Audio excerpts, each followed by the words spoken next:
Alright, here we are in the town of Bodie.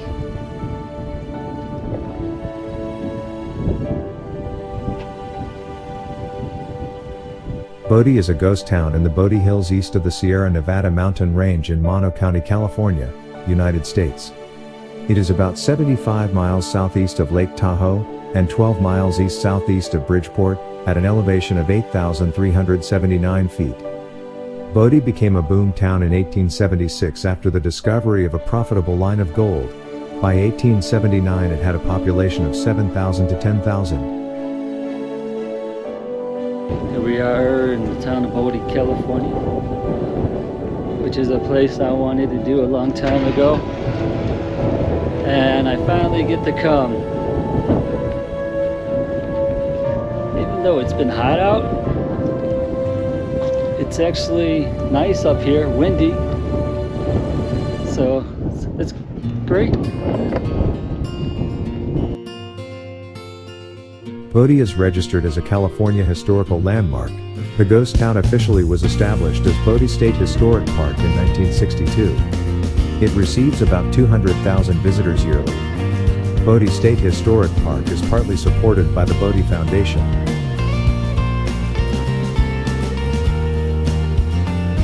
The McDonald-Dolan House, Donald and son Frank McDonald are listed as minors on the 1920 census. Donald's wife, Mary, was one of Bodie's postmistresses. Out there, Ronald McDonald.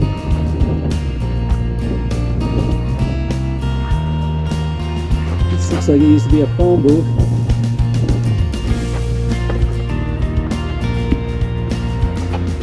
Wow.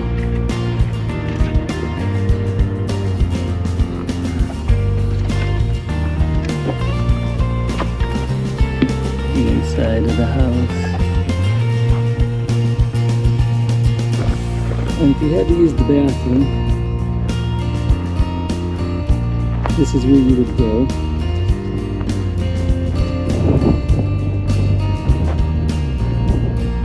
Thank God now we have a new bathroom.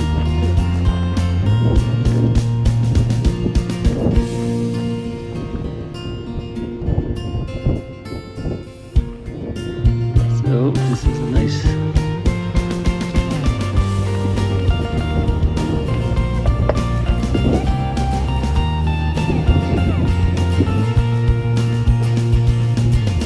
so much history here. Hollywood also made movies here.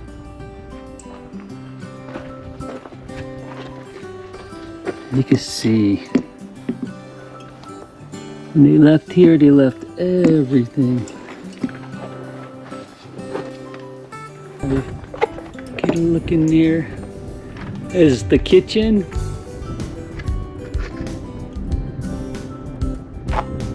School teacher Alice Dolan, daughter of Sheriff James Dolan, lived here briefly from 1935 to 1937. Her father was killed in a shootout near Mono Lake in 1915.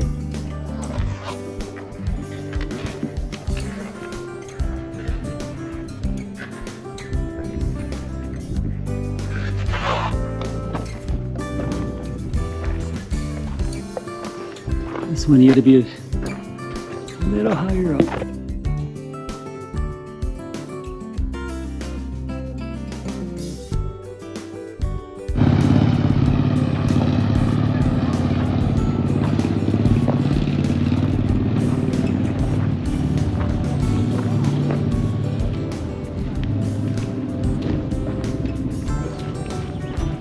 D.V. Kane House, built in 1873. This was home to David Victor Kane, son of James S. Kane. The Kanes sold Bodie to California State Parks in 1962. In 1904, D.V. Kane married Ella M. Cody, a Bodie school teacher who later founded the Bodie Museum.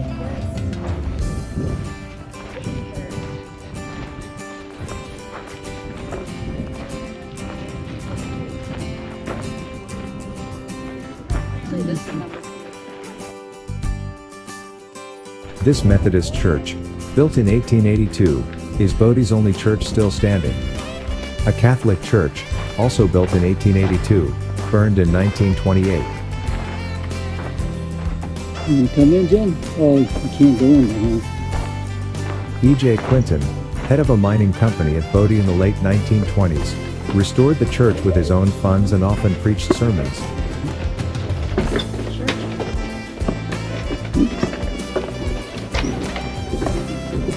An oilcloth with the Ten Commandments, which once hung behind the pulpit, was stolen. Thou shalt not steal. This is the church.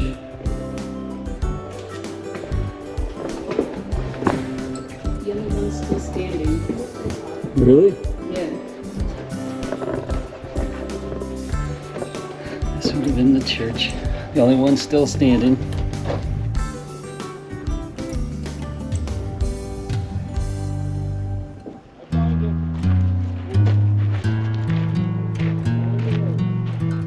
Bodie began as a mining camp of little note following the discovery of gold in 1859 by a group of prospectors, including W.S. Bodie.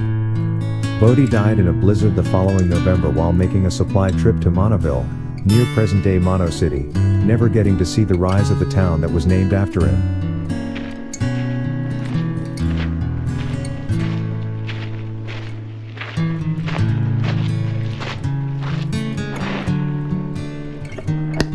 I can see it. Here's the barn. This red barn is typical of the large barns once used throughout Bodie. You can still see some red paint on the Green Street side.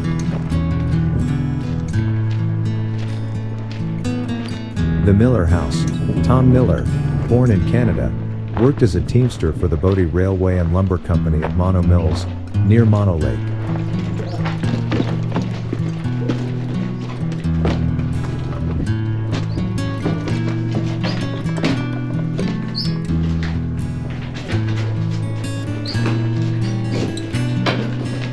Jeffrey Pine from Mono Mills was used for mined timbers and to fuel boilers of hoisting works and stamp mills. This is the way they left it. Furniture.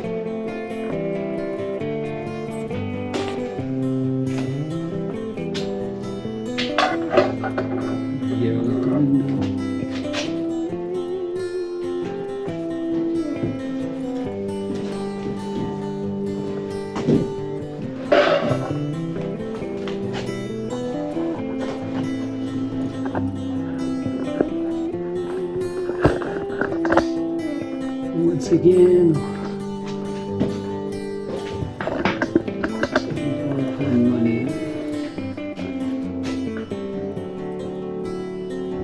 in 1900, Miller and his wife, Jessie, lived here with their 2 children.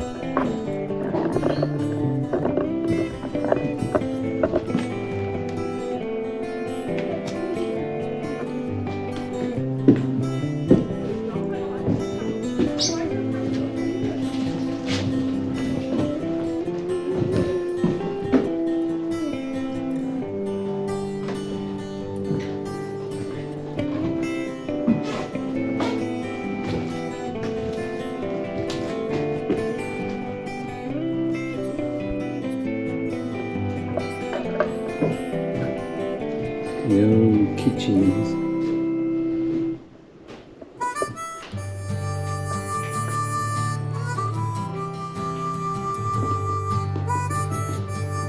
Would you like to have this for a house, huh? Yeah. On the wall, photos show Bodie's different eras. Not.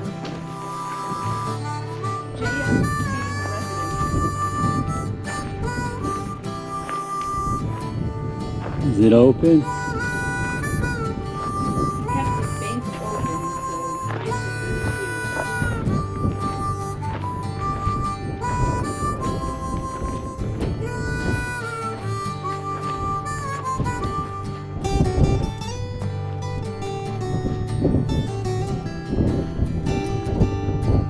The James Stewart Kane House. James S. Kane arrived in Bodie at age 25 in 1879. He had just married Martha Delilah Wells of Genoa, Nevada. Kane entered the lumber business and put barges and a steamship on Mono Lake to transport wood. In 1888, he became a banker and kept the Bodie Bank open until 1932. Got all the bottles in there. This is the fridge. Oh, really? In 1915, he acquired the Standard Company mining properties through court action and soon became the principal property owner in town.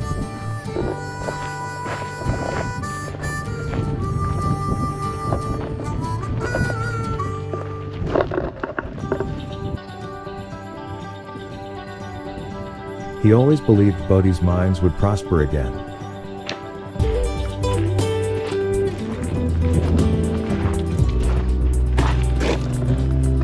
This saddle room was part of a large stable complex in the field to the south, owned by Bodie merchant Harvey Boone.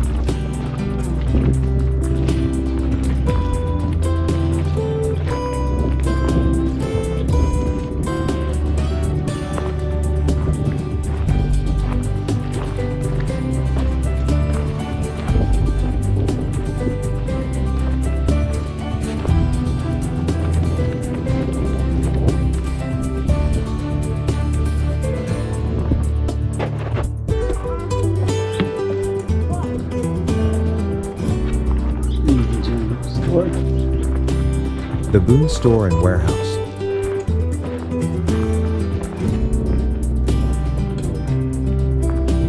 This store, built in 1879, was one of several general stores in town. It was owned by Harvey Boone, a distant cousin of Daniel Boone, and partner James W. Wright.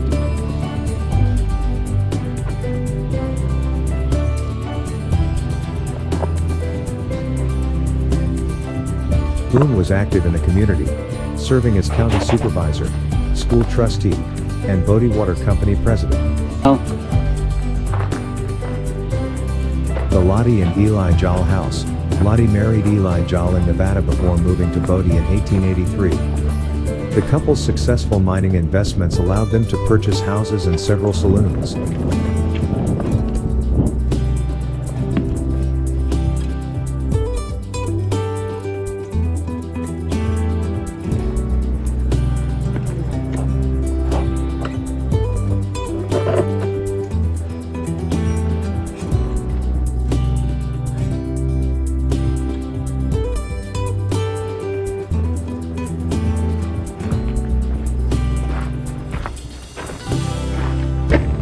Here's a bed. Lottie took up painting in Bodie.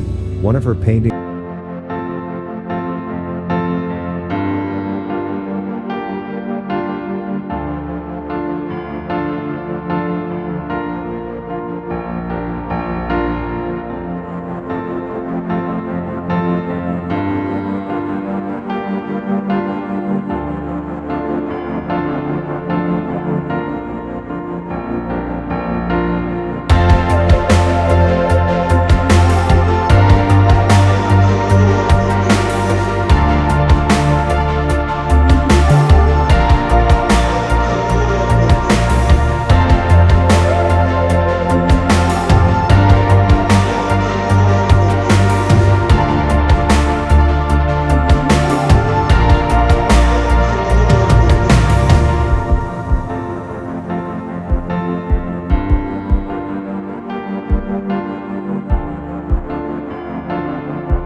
The adjoining barber shop was owned by Joe Honor, the last barber to work in Bodie.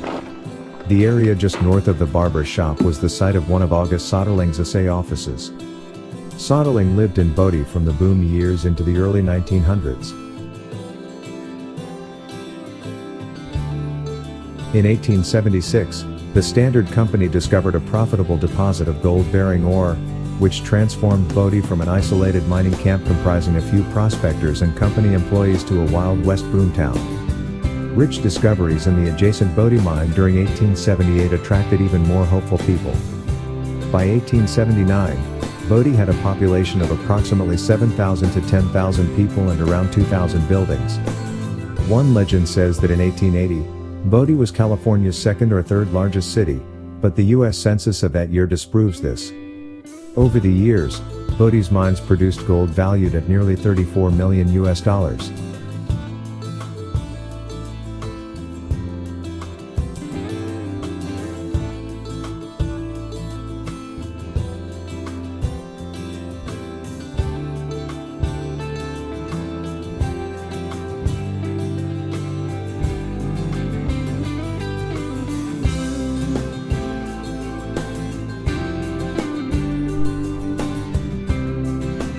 Bodie boomed from late 1877 through mid to late 1880. The first newspaper, the Standard Pioneer Journal of Mono County, published its first edition on October 10, 1877. Starting as a weekly, it soon expanded publication to 3 times a week. It was also during this time that a telegraph line was built which connected Bodie with Bridgeport and Genoa, Nevada. California and Nevada newspapers predicted Bodie would become the next Comstock lode.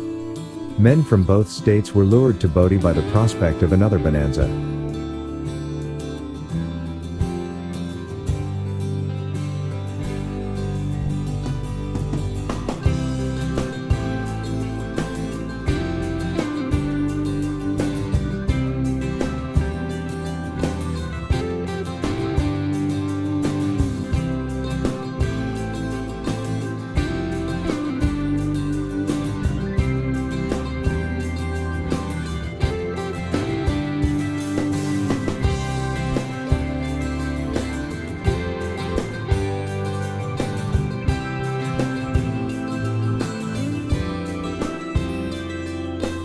Murphy and McCrae House, close to 40 people appear on Bodie's 1880 census with the name Murphy. 2 prominent Murphys were Art Murphy, who operated a stage line, and J.C. Murphy, president of the Big Meadow and Bodie Toll Road. However, no records show a Murphy living here. The last owner was carpenter William McCrae.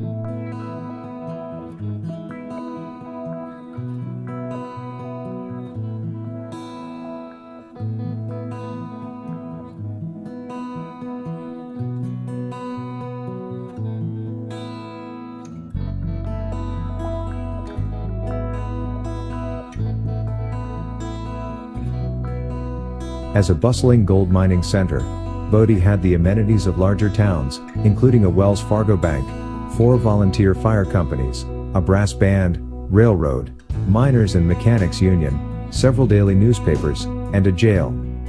At its peak, 65 saloons lined Main Street, which was a mile long.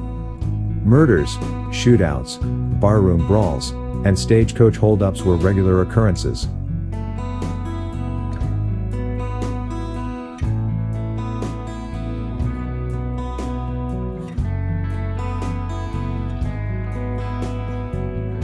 As with other remote mining towns, Bodie had a popular, though clandestine, red light district on the north end of town.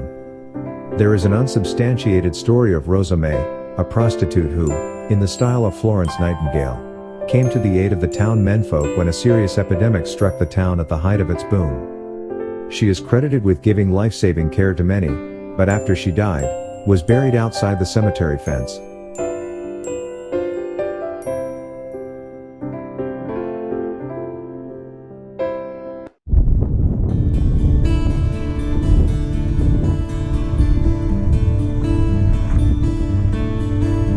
Bell's Machine Shop, Bobby Bell, son of Lester L. Bell, was born in Bodie in 1914 and worked in the mines and stamp mill. He helped stabilize Bodie's buildings in the 1960s and 1970s. He also contributed his knowledge of the town in the early years of the new state park.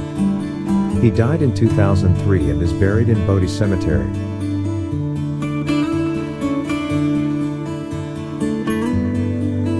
The Stuart Kirkwood House, Stuart Kirkwood, was the owner of the stables. He was also a deputy and later a Mono County supervisor.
Let's look over here.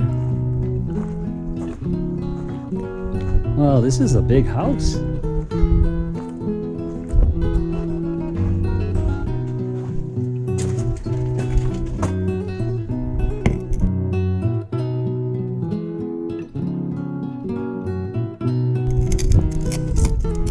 It's one big house. And right here you can see, can't really get to it. It's almost like they were cooking.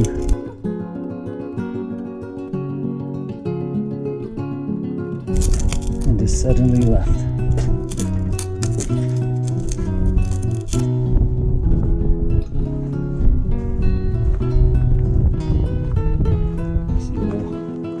Piping along the ground. Okay, what was this here?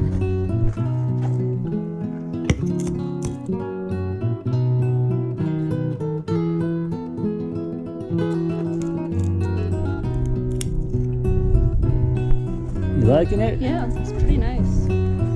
Brother missed a lot by not coming. Tried to get my son to come with me.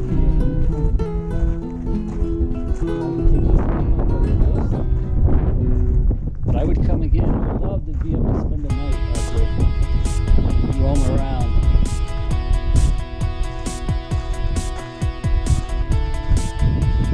We weren't over there, were we? We're not going to follow the tour, guided tour. We're just going to.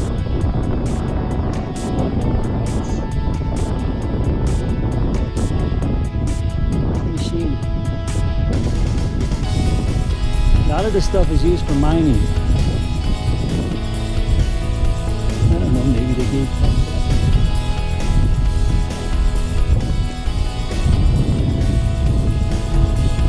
Bodie had a Chinatown, the main street of which ran at a right angle to Bodie's main street. At one point it had several hundred Chinese residents and a Taoist temple. Opium dens were plentiful in this area.